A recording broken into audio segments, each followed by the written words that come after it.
आठ बज गइल माई करम ना कटनिया ए माई हो। आठ बज गइल माई करम ना कटनिया ए माई हो।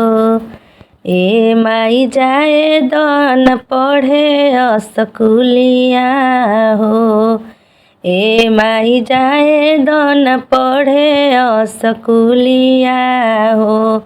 मुँह तह में मिली माई कॉपिया किताबिया हो। कलम पोशाक खातिर नगद मिली रुपिया हो। रोज रोज बदल के मिली खाए के भोजनिया ए माई हो। ए माई जाए दन पढ़े स्कूलिया हो। ए माई जाए दन पढ़े स्कूलिया हो।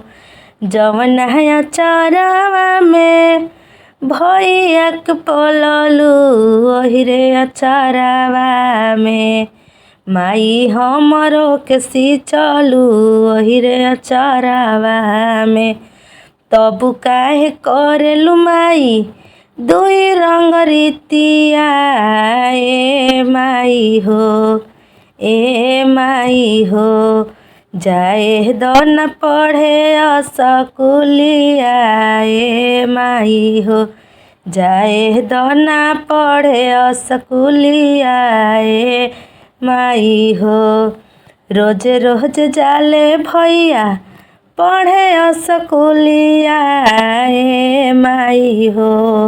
सुबह शाम करे दू गो भैया कोचिंगवा ए माई हो।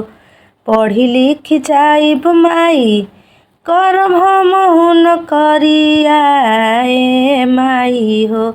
अरे माई हो पढ़े जाए दन स्कूलिया ए माई हो।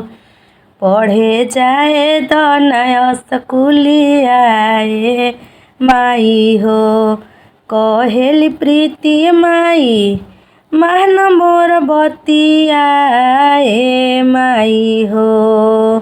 कहेली प्रीति माई मान मोर बतिया ए माई हो। एनम बना के जाइब बनाइब रात रोटिया ए माई हो। खाना बना के जाइब बनाइब रात रोटिया ए माई हो। इज्जत मिली शान बढ़ी पापा के पगड़िया ए माई हो। अरे माई हो पढ़े जाए दन स्कूलिया ए माई हो। पढ़े जाए दन स्कूलिया ए माई हो।